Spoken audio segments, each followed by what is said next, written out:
Well, I'm here in Pacoima, California. I'm at the Champion Crane rental yard, and I'm sitting here with David. How you doing, David? Fantastic. Thanks for having me. Thanks for joining us. I really appreciate it. Can you tell us your full name, your job title, and how many years you've been working at Champion?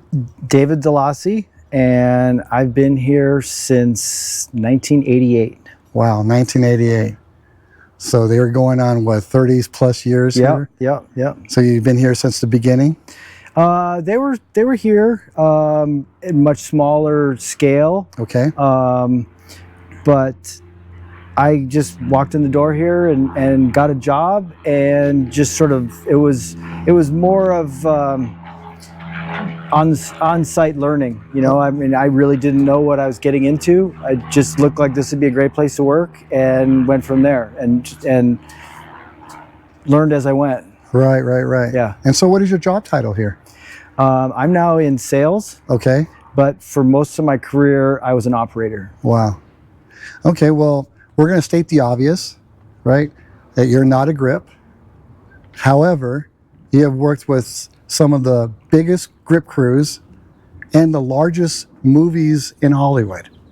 So you mind sharing with us some of those movies you worked with and maybe some of the grips that you worked with?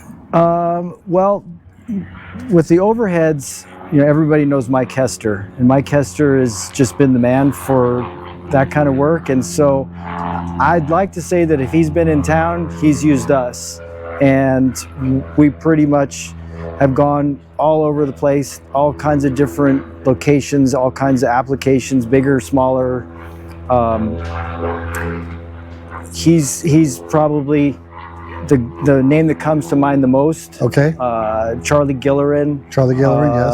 Nacho. Okay. Well, how about some movies then?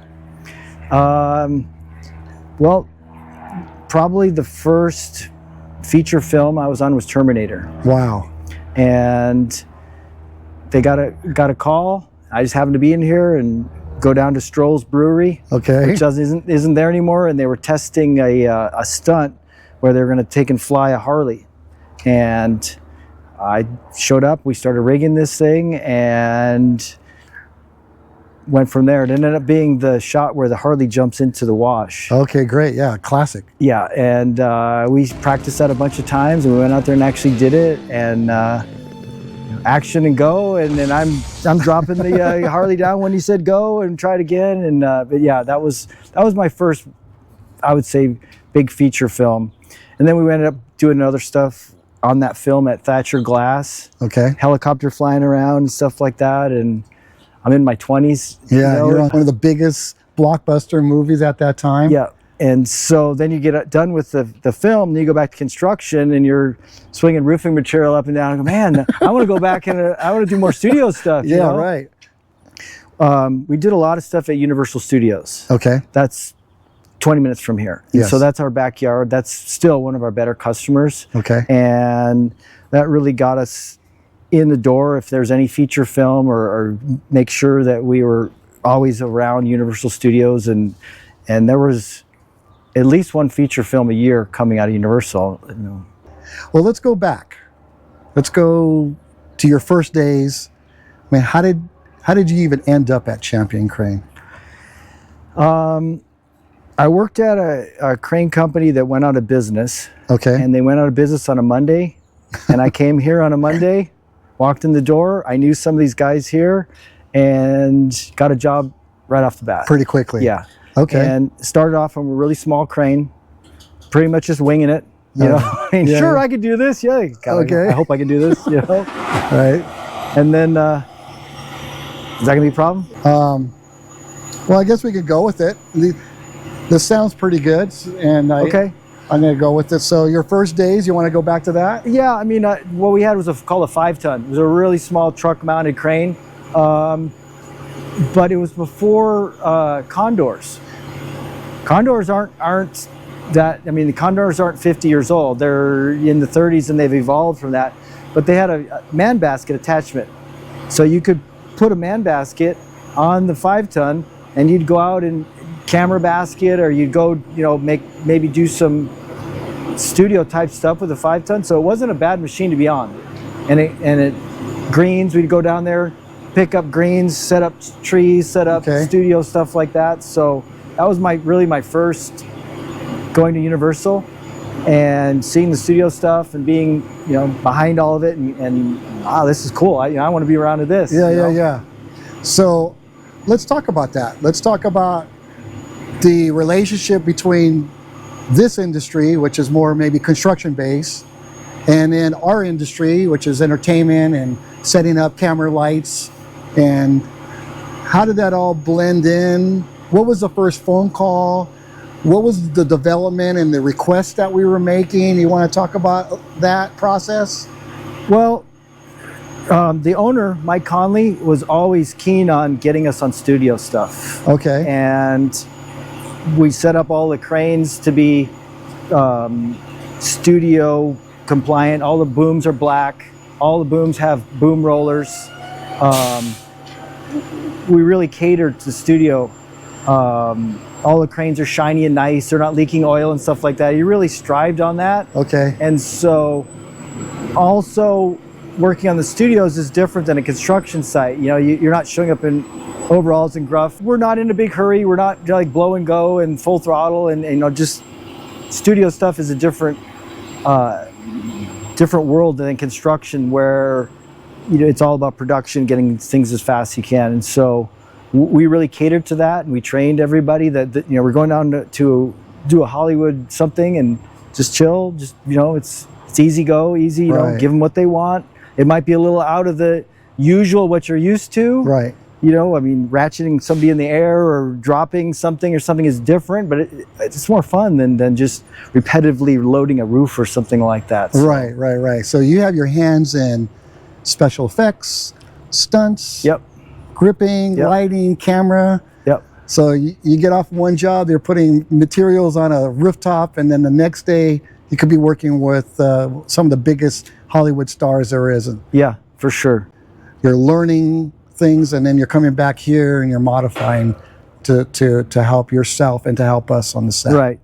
And that was a big part of moving up the food chain here, is keeping your equipment shiny, nice, take care of it, and be ready to go with, because the studios aren't really on the same schedule where, you know, you've got this laid out schedule.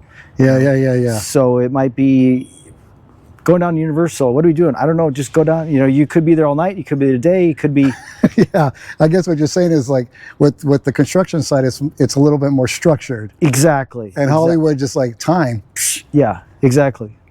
So that's probably a cool, you know, time out from what you're normally doing. Absolutely. Right. So you start taking these calls, you start developing.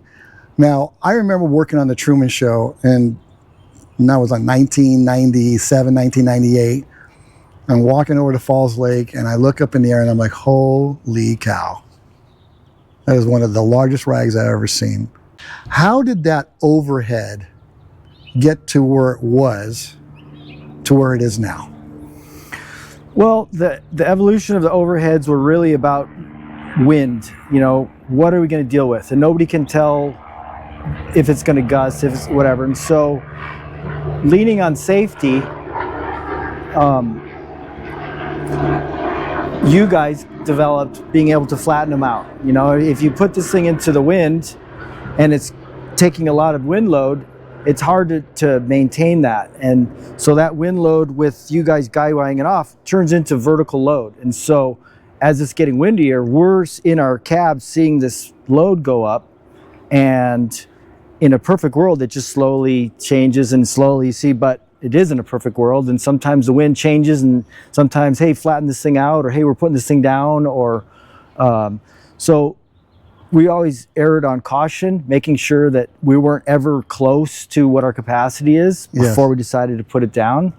But with you guys coming up with being able to, with the chain motors and changing the pitch on these, that was game changer. Yes. So you're trying different things. For sure. With the grips, you're working hand in hand. For sure. You're tossing different ideas, maybe, right? I mean, how's that relationship with the ring key and the key grip on the set? How do you come up with, how do you make our ideas work? Well, they always wanted to go bigger, okay, how, and so I think we talked about some more. I think we did an 80 by 100 once. Wow. And I don't know if that was the Truman Show you're talking about, but it became unmanageable. Right. Even with it flat, you couldn't tie it off to, you tie it off to a gator and the gator goes flying, Right. so it's just, it was unmanageable. So we started narrowing that down to something manageable and then putting two of them together, 2 cranes maybe. Yes. Keeping it more manageable, put the 2 frames together. I remember always, trying to overlap or touch them and stuff like that. And that was also a good evolution on safety, keeping, what's reasonable. Because you also have to, if it gets windy, you got to put this thing down. Yes, and we want to talk about that, right? We want to get into safety in a little bit, but yeah, you have to put that thing down when you got to put it down. Right. And we always would start off with, the beginning of the show or beginning of the day is it's your call. If I say this is getting windy, we're putting it down. It's an absolute. We're putting it down. Yeah. We're in the middle of the shot. We're putting this thing down. There was a few times when it was not everybody wasn't exactly happy with this, but I mean, when it gets windy, and it's going to come down no matter what, right? Okay, well, we touched upon safety, so let's dive into it, right? Let's talk about the safety and the mechanical features with this crane, the human factor, and also the queen of all queens, Mother Nature. And how do you deal with each of those? So the cranes are designed to lift up vertically, and what kills us is any kind of side load. Okay. And so if you have a rag like you're talking about, or light box, whatever, if you can control this thing from blowing away from you and trying to pull it sideways, that's a huge, and that's a lot on you guys. And you guys tie off, and you guys have also ability to disconnect this if we have to get rid of it. Right. But as an operator, the real killer is this thing going sideways. Right. The boom is not designed to do this kind of thing. It's this. Right. And so that was a huge part of it, making sure that you guys understand we're all in communication. We're not leaving and going off and doing something else. We're all here when this thing is up. Right. And so that was a big part too. And then where I'm leaving this thing, where I'm dropping it off, we're not setting up catering there. If I need to get rid of this thing, I need a place to get rid of it. Right. And so that was always pretty well understood that we're gonna err on safety. If we do have to put this thing down, it's all hands on deck. And same with light boxes. Light boxes maybe not the same volume of wind load, but you put a light box in there, turn the lights on, and if it gets windy, you got to put it down. Right. Right. And so what are some of the safety features that let to tell us, hey man, my wind meter, it's getting to a point where I'm putting this down. What do we have on this? Well, back in we started, the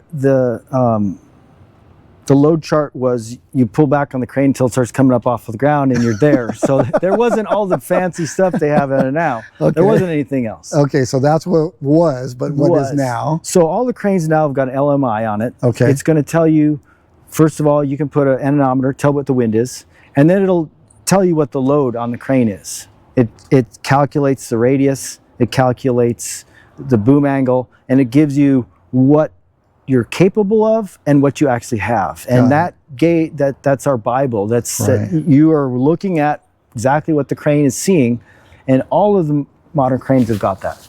And there's a safety factor built into that, but we don't take it to 100% ever. Right, you take it to what it's comfortable, leave yourself some room, wiggle room, and then all the way back to getting the right crane out there.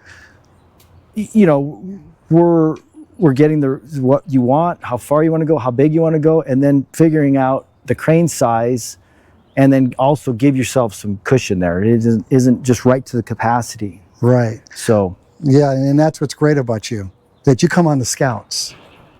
That's a huge plus, because we write it on a piece of paper and we're trying to do our own thing here and go, here, David, this is what we're trying to do. And coming on the Scouts is so important. Yes. It just benefits having you there, a representative from your company there, to let us know our capabilities, to find out which crane is actually going to serve us well.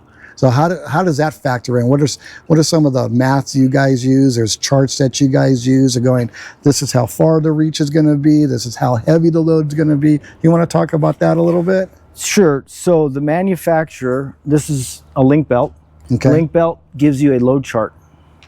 And the load chart is the Bible of the crane. It'll tell you exactly what it'll do, how far it'll do, what boom configuration. And so if I go out on a scout, you're going to have to give me what we're doing, how far, how heavy, and then you look in the load chart, pick a crane, like I said, give you a little bit of cushion. Right. That's what we base on how we choose a crane. The other part is this thing's 30 feet wide and 50 feet long. So space. You may want this, but that's the other thing I'm looking at. This doesn't fit where you want it. Right. So there's a big part about you may want this, but can you get it here? Right. This is a two-man crane. Okay. And that's the operator oiler. The operator runs it. I was the operator. I was never an oiler, but I ended up driving. I've driven this one. Sometimes you just fill in and driving around. And then there's an oiler. And sometimes the oilers move to operator. Okay. Usually operator doesn't move to oiler. It's not like one's better than the other. Just some people like just being an oiler. Right. And then this will take up to 3 truckloads of counterweight. And so it's got basic counterweight, which should be the operator load, and then every truck gives it more capacity, and so it can't travel with all of its counterweight. Right. So you have this big crane comes out, and a couple flatbeds with more weight come out to get us. And then we load the counterweight on the back of it. It swings around, picks up the counterweight, and that gets its capacity. Gotcha. Okay. And you guys are factoring all that in, factoring the space that's available for you to do all that. And so then we'd get the crane set up, put the boom on the ground, and then if you guys are putting boom rollers or cables or anything on there, swinging the jib, whatever you want to do, put the boom on the ground, you guys rig your stuff, and in a perfect world with nothing in the way, I mean, it's 2 hours, we're ready to go. Wow. But 2 hours to pick whatever we're from the time you show up, boom on the ground. But that's best case scenario. Right. So best case scenario, you're 2 hours plus. Yeah. Okay. Wow. And then that's just this crane. There's the next one is a 110 behind it, a little different, little configuration. There's a 70 over there. They're all a little bit different, but everything above a 40 ton is a two-man crane. Okay. So two-man crane, 2-3 hours setup time, plenty of space. And also, how much are you looking at the actual rig that we're rigging? And how much influence have you had on some of the designs to make us look better, you know, from the motors, from the construction of the motors? I mean, well, like I said before, the owner of this company was very pro studio. And when we came up with the motors, yes. You'd have four motors up there, and then they would make some big box truss out of rock and roll truss, and then we'd have an extra rigging and stuff like that. And he put it together that if we came up with a box bar and keep these things apart, and that spreads out the load, we make them black, you can adjust them, the boom rollers and stuff like that, running the cables and all that stuff. That was an evolution, but right. It was also this company wanting to innovate that kind of stuff and have that stuff. And I would hear stories of people working out of town. They go, yeah, it's so much better. You guys have all this stuff. They don't have box bars. They don't have any of that stuff. And so it was kind of cool. Like, okay, this is they like this. They're right. Using us because we have this stuff. Right. And you cater to us. Yeah. You know our language. Yeah. And you have all that experience. How can we not tap into that? And then you guys, everybody took pictures. Everybody said, okay, this is how we do it. This worked. This didn't work. Right. The rolling blocks in between going to the corners. You know, that's all you guys. That's an evolution of how it should be done. So you're seeing things like slowly maturing For itself, sure. And then your owner saying this is what we're going to do, and then we start getting used to that, and it just becomes the norm. Yeah. It just becomes the way we rig things. That's great. I mean, it's just developing together. It's a great. That's a great partnership. When I was using your crane with the overheads, thank God I had you and your operators. At one time we had 2 of them, And every time a wind gust would pick up, man, I would feel that inside, that anxiety. And then I would look over at you guys, I'd call you on the radio, and we're all good. We're all good. You know, how do you deal with that stress factor? I'm only using it a couple of times here and there, but you're going out there almost every day on these things. How do you deal with that stress?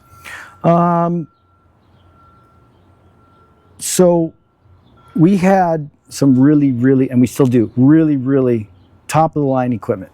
You really pay attention to your load charts. You pay attention to the ground. You know, you want to set this thing up on some soft ground. Right. We want it set up correctly, putting enough outrigger pads down that you're not going to drill it into the ground. And you do something, I've been terrified before. But after you get through that, Okay. you kind of go, hey, I've been here before. Okay. And it's windy, but the crane is fine. I can tell it's fine. And I wouldn't say you get overconfident, but you have experience with it. If you do something once, it's horrible, but you do it 100 times, you better get good at it. Yes. You know? And with all the safety precautions, kind of relaxes you a lot more, obviously. And knowing that you have a really good piece of equipment, Yes, obviously. that's a big part of it. And, you know, I always felt really comfortable with the crane I had. Knowing where it's going to be happy and where it's not, and not forcing it into something, not overloading it. Not, you know, like I said, the side loading was just that's the worst thing you can do to a crane. Right. Is side loading. And so just making sure that the people that I'm working with are also understanding this. And you guys did. You know, you guys didn't do this one time. It was an evolution of it. Yeah. Yeah. I try to handle my stress with it the same way you do, is get the right people, get the right machines. What are some of the new ideas, new pieces of equipment that you're working with right now? So Champion Crane was sold about 3 years ago. Oh, really? Okay. Yes. And we're in partners with a company called Reliable Crane. And they've done an excellent job of allowing us to continue doing what they take a look at us. It's different. Okay. It's not, Champion Crane is not like any other crane company on the studio stuff. And they just let us kind of continue pursuing the studio stuff. And they also provide us with a lot more equipment. So I never had a 500 ton before on a studio job. 500 tons. 500 ton. But we do now. I have resources now that pretty much, this was the biggest thing Champion ever had. Okay. And when that became not big enough, we didn't really have another, that's it, that's what we got. And so with this new company, Reliable, we have, I wouldn't say unlimited, but much more resources, much more support. Okay. We're a much bigger company now. Everything is well maintained.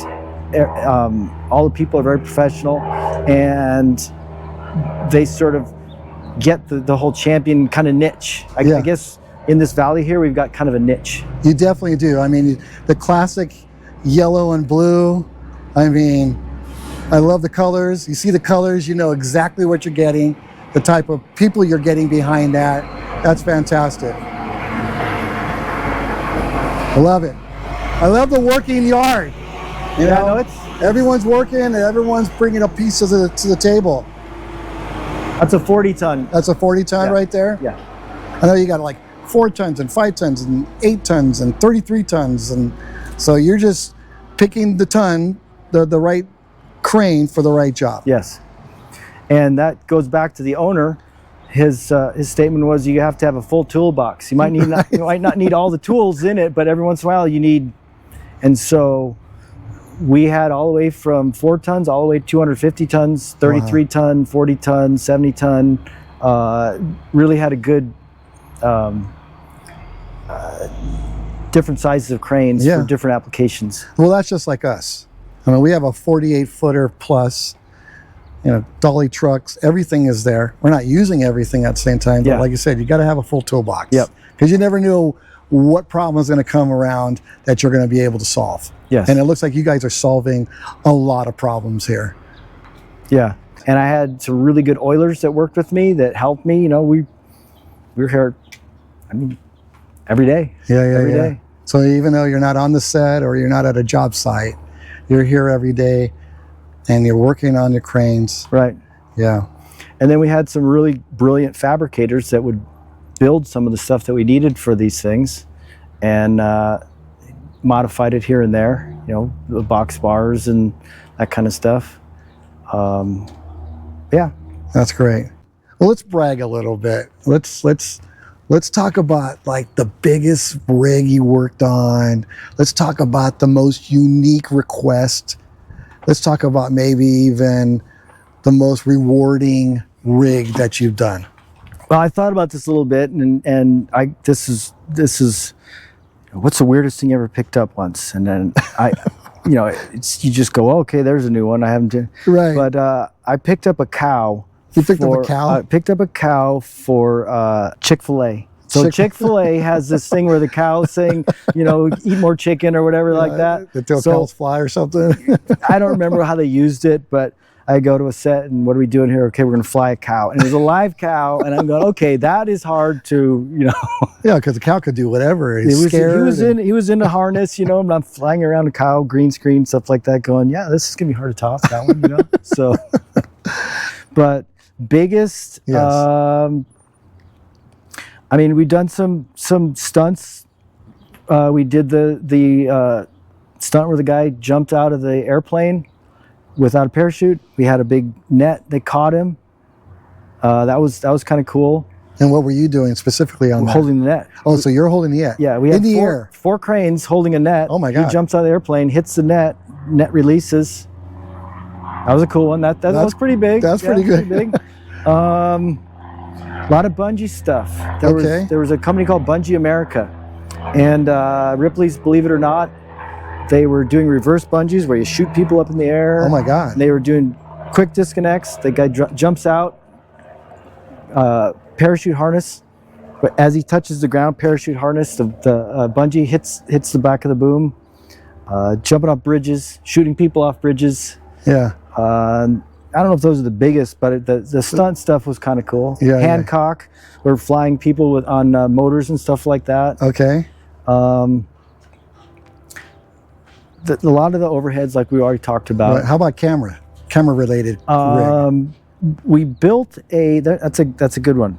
We built a camera basket with a hi-hat mount on it. Okay. And there used to be a lot of call for that. I mean, they wanted a fixed basket. And then the basket could be cranked so it would adjust like that. Okay. You got a camera up there. This is like before drones, obviously. Yes. And you're getting them out, what, 200 something feet in the air? You know, I mean, that was another funny one. People would call up and say, yeah, we were going to 200 feet. And you go out there and you swing the jib and you scope out to 50 feet. That's good. We're good.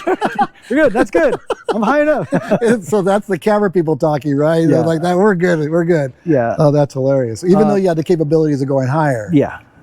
Let's see. We built a basket that we could take a Ritter and blow wind on it, so scope out and then blowing and the Ritter fit in there. That was kind of cool. All right. You carrying techno cranes up in the air? Techno cranes. We have a basket that techno cranes could film out of. So the techno crane. Let's see, Dante's Peak. Okay. Dante's Peak. We built a basket for a techno crane, and then we had the Ritters in there and stuff like that. Okay, so time out. This is kind of cool. All right. So you build a basket, because this was part of the evolution and modifying and helping us in this industry. You built a basket to carry a techno crane. Yes. To put it in a certain... On set. In position somewhere, and then they're still able to retract and extend. Yep.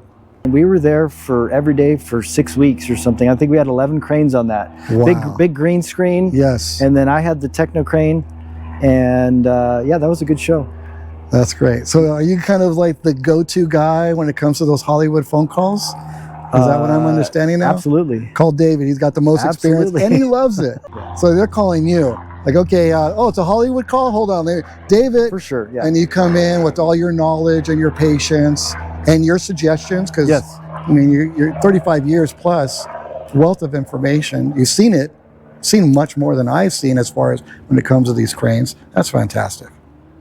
Oh, I mean, I think we're down to our last question here, David. I don't know if you want to use this one. Yeah, please. That bigger, better. Oh, let's see. What was the name of this show? Swordfish. So there's an RTD bus that is suspended from a helicopter. Okay. And that's part of the shot. Part of the shot. There's hostages in there. They're flying it around. And so at one point, the RTD bus hits a building. And when it hits the building, the rigging falls off, and now the bus is hanging like this. And so where we come in is they built a set in downtown LA using the backdrop, and there's a set of a building. And my job is to take the bus and drill it to the side of a building. And a couple practice swings, you know, and stop and not, and okay, full throttle and just take this thing and. So first time you've done this. Yeah, there's not a reset. There's okay. You get it once, that's it. Right? And so, I mean, wow, I get to, man, yeah. So, hey, honey, what'd you do today? Oh, I smashed a bus against a building. That was stood out as kind of like, let me do that? Okay, you sure? And so I don't think that's any big one, but I mean, that one stands out. That's pretty cool. Yeah, I think that trumps the cow. For me, that does. Yeah. So, but I mean, again, that was some of the kind of fun stuff we got to do. That's like not normal what crane operators do. And right. I was kind of proud of that we did some stuff that was out of the norm and pulled it off, made it safe and did it right, and went through all the practices and the pre-rigs and all the stuff. Yeah. Well, I'm going to ask a question. The last question that I always ask everybody towards the end of this right thing is that, David, if you were to do it all over again, would you still work for Champion and still work with us? Absolutely. Yeah. You know, you can go back and go, oh, I should have done this, or I shouldn't have this, but I knew I had it pretty good here. I knew that this was something to be proud of. You know, we were treated very well. You know, there's a lot of respect. Yeah. And I think we earned it. Yeah. But it was a good career. Did some really cool stuff. Hell yeah. And I wouldn't change it. I fit here. You know, yeah. I mean, 35 years. I have to fit here. I've been here long enough that I kind of know sort of how this all works and where it goes. I walked in here not knowing anything, and it was kind of cool to learn as the industry developed. You know, to being right in the middle of it. Yeah, and you developed with it. Yeah. And stayed ahead of it, really. I can remember not being on projects going, man, and these guys would come in and talk about what they did, and like I want to do that. You know? How do I get on that team? You know? And then you come back and go, I flew a cow the other day. Yeah. Top that. Yeah. So, yeah, I wouldn't change a thing. That's great. Yeah. I can feel the passion, even though that, you know, you're not always on set, but when you do come on set, sounds like you really enjoy it. Sure.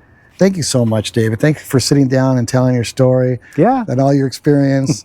And thank you for bringing your professionalism to the set. I know it's very comforting for me, and I can imagine all the other key grips and rigging keys that you have worked with.